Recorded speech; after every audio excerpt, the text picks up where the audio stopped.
વિદ્યાર્થી મિત્રો, આજે તારીખ 22મી જુલાઈ 2025 ને મંગળવાર. આજના દિવ્ય ભાસ્કરમાં પ્રસિદ્ધ થયેલ ડેઇલી કરંટ અફેર્સ આ મુજબ છે. નંબર 1, ભારતીય ગ્રાન્ડમાસ્ટર કોનેરુ હમ્પી જ્યોર્જિયામાં ચાલી રહેલા FIDE મહિલા વર્લ્ડ કપના સેમિફાઇનલમાં પહોંચી છે. તે સેમિફાઇનલમાં પહોંચનારી પ્રથમ ભારતીય મહિલા ચેસ ચેમ્પિયન બની છે. તેણીએ ક્વાર્ટર ફાઇનલમાં ચીનની સોંગ યુક્સિનને હરાવી છે. નંબર 2, મિઝોરમમાં લુંગફન રોપુઈને ભારતીય પુરાતત્વ સર્વેક્ષણ ASI દ્વારા સત્તાવાર રીતે રાષ્ટ્રીય મહત્વનું સ્મારક જાહેર કરવામાં આવ્યું છે. તે ભારતીય મહત્વનું દરજ્જો મેળવનારું મિઝોરમનું બીજું સ્થળ બન્યું છે. નંબર 3, બીજો મહિલા કબડ્ડી વર્લ્ડ કપ 3થી 10 ઓગસ્ટ દરમિયાન હૈદરાબાદમાં યોજાશે. આ ટુર્નામેન્ટ પહેલાં બિહારમાં યોજાવાની હતી, પરંતુ હવે તેનું સ્થળ બદલીને હૈદરાબાદ કરવામાં આવ્યું છે. 14 દેશના ખેલાડીઓ તેમાં ભાગ લેશે.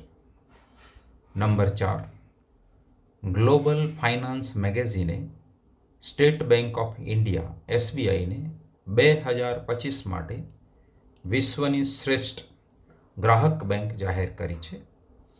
SBIને ગ્રાહક જોડાણ, ડિજિટલ પરિવર્તન અને વ્યાપક પહોંચ પર ધ્યાન કેન્દ્રિત કરવા બદલ આ ખિતાબ મળ્યો છે.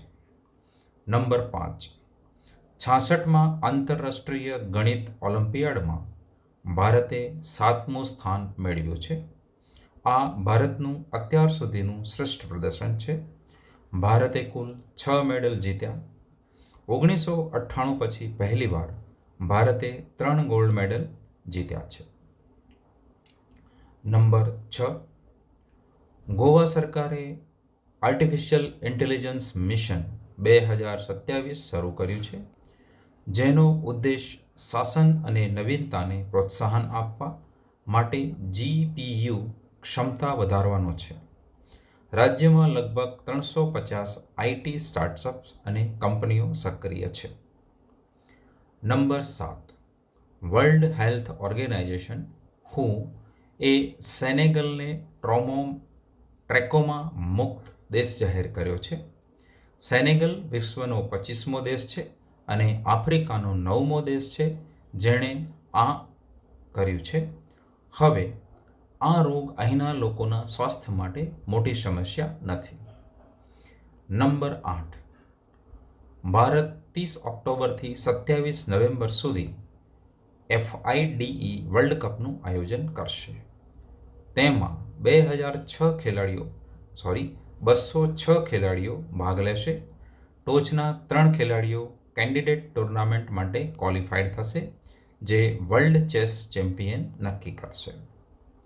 નંબર 9, ચીને બ્રહ્મપુત્ર નદી પર વિશ્વનો સૌથી મોટો હાઇડ્રો પાવર ડેમ બનાવવાનું કામ શરૂ કર્યું છે. આ ડેમ લગભગ 12 લાખ કરોડ રૂપિયાના ખર્ચે તિબેટના નિંગચી શહેરમાં બનાવવામાં આવી રહ્યો છે. નંબર 10, ફિલ્મ દિગ્દર્શક ચંદ્ર બારોટનું 86 વર્ષની વયે મુંબઈમાં અવસાન થયું છે.